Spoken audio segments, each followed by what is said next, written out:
कपड़े धोने वाली बहू। शादी के पहले से ही विभा को कपड़े धोने का बड़ा शौक था।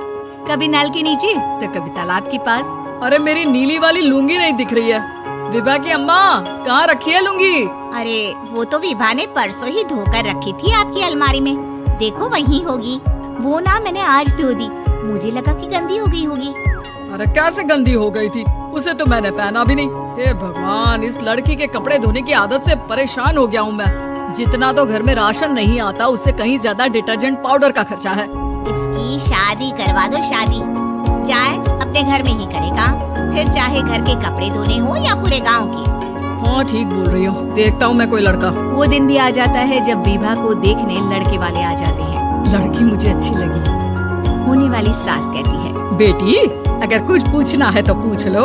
वैसे तो हमारी लड़की बहुत ही शर्मीली है, जो बोल दो वो मान लेती है, इसे क्या पूछना होगा। अरे कैसी बात कर रही हो माँ, मुझे इन लोगों के घर रहना है, सवाल तो कई है। हाँ हाँ बेटा, पूछ लो ना, क्या पूछना है। आप लोगों के घर कपड़े कौन धोता है? सास का मुंह बन जाता है। देखो, अगर तुम ये कहना चाहती हो कि तुम्हें कपड़े धोने नहीं आते तो सुन लो, कपड़े मैं ही धोती हूँ, लेकिन तुम्हारे आ जाने के बाद मैं रुमाल तक नहीं धोऊंगी। अरे चुप रहना भाग्यवान, बहू बेचारी घर आई नहीं, उसे डराना शुरू कर दिया।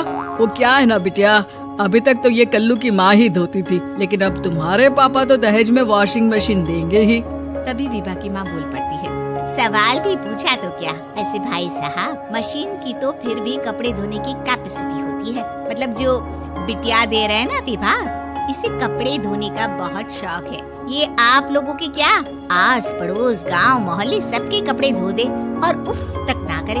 बाहर देखा नहीं आपने कितने कपड़े सूख रहे हैं? सब हमारी बिटिया ने ही तो धोए हैं। बस भी करो ना माँ, शर्म आ रही इतनी तारीफ सुनकर। और तो और एक दाग निकाल कर दिखाओ तो मान जाऊँ। हाँ अच्छा अच्छा, माफ करना बेटा, मैंने गलत समझा। हमें तो रिश्ता बहुत पसंद है। और ऐसे जुड़ जाता है रिश्ता कपड़े धोने का शौक रखने वाली विभा का। उसकी शादी हो जाती है कोयला फैक्ट्री में काम करने वाले कल्लू के साथ। शादी के बाद अचानक विभा चिल्लाती हुई सास के पास आती है। सासू माँ, अरे सासू माँ कहाँ है आप? ये तो धोखा है, धोखा दिया आप लोगों ने मुझे। इसे ससुर के चक्कर के बारे में पता चल गया। अरे तो उसमें तुझे क्यों धोखा मिला है? अरे नल में पानी नहीं आता, कपड़े कैसे कब धुलेंगे? अच्छा अच्छा, तू पानी नहीं आ रहा उसकी बात कर रही है। तो आपने क्या सोचा? कुछ नहीं।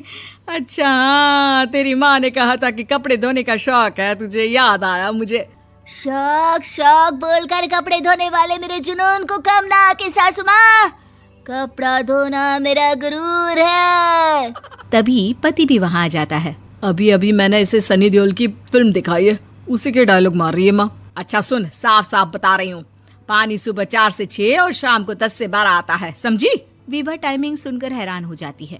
ये क्या भूतों का मोहल्ला है? सुबह 4 बजे उठकर कौन कपड़े धोता है? 4 बजे टंकी में पानी जाता है, फिर सारा दिन धोना ना, किसने मना किया? अरे कैसी बात कर रही हैं? 200 लीटर की टंकी में कितने कपड़े धो लूंगी मैं? सुबह ही उठ जाऊंगी मैं। अब क्या था, विभा सुबह 4 से लेकर रात के 12 बजे तक कपड़े ही धोती रहती। एक रोज सास पड़ोस से निकलकर कहीं जा रही होती है कि साथ वाली कहती है, हाँ कल्लू की माँ, जरा ये बताओ कि 2 साड़ी है, 2 ब्लाउज और एक पेटीकोट और एक नाड़े वाला लंबा कच्छा। हाँ तो? अरे तो क्या, कितना लोगी धुलाई ये बताओ। धोबन दिख रहे हैं हम क्या? हमारे पति सरकारी नौकरी से अभी अभी रिटायर हुए हैं और बेटा सुपरवाइजर है कोयला फैक्ट्री में। धोबन समझ रखा है हमें। हाय रे कल्लू की अम्मा, माफ कर दो, वो तो मोहल्ले में यही सब बता रहे थे कि तुमने बहू को कपड़ा धुलवाने के काम में लगा दिया है। सास को पड़ोसन की बात सुनकर गुस्सा आ जाता है। वो घर पहुंचती है जहां घर के बाहर ही इतने सारे कपड़े सूख रहे होते हैं जितने कि किसी धोबन के घर पर। अरे ओ कल्लू की दुल्हन, बाहर निकल। माँ जी यहीं आ जाओ, बाथरूम में चादर धो रहे हैं हम। अरे अभी हम धोते हैं, तुमको बाहर निकलो। ये आस पड़ोस वाले बोल रहे हैं कि हम बहू से कपड़े धुलवा धुलवा कर उसे कपड़ा धोने वाली बना दिए हैं। अरे छोड़ो ना माँ जी, किन लोगों की बातों में आती हो? आस पास के लोगों का तो काम ही होता है कि वो किसी तरह सास बहू को लड़ा दे। बहू सारे घर के कपड़े धोती है, ये क्या कम है? बोलिए। सास को भी लग जाता है कि वो बहू का ये सनकीपन नहीं छुड़वा सकती, इससे अच्छा है कि खुद ही चुप हो जाए। एक रोज सास और बहू मंदिर जाते हैं, जहाँ सास की साड़ी वहाँ खड़ी भीख मांगने वाली से मिलती है। माँ जी क्या बात है, आपकी साड़ी उस भिखारन से कितनी मिल रही है ना? हाँ हाँ देखो तो, दोनों की साड़ी मिल रही है। क्या बात है कल्लू की अम्मा, तुम खुद को तो अफसर की बीवी बताती हो और ऐसी सिंपल सी प्लेन साड़ी पहनकर घूमती हो। सिंपल और प्लेन नहीं है ये साड़ी। तो क्या सोने के धागे से फूल बने हैं? कुछ भी सासू माँ, कुछ भी। हाँ बने थे इस साड़ी में सोने के धागे से फूल। मेरे पति लेकर आए थे मद्रास से स्पेशली मेरे लिए 10,000 की।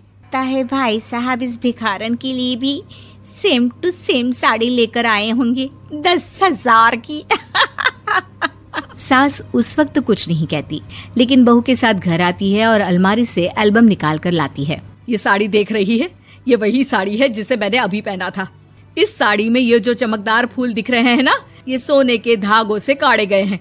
लेकिन तू लोकल वॉशिंग मशीन ब्रश से घिस घिस कर सारे फूलों को निकाल कर साड़ी प्लेन कर दी।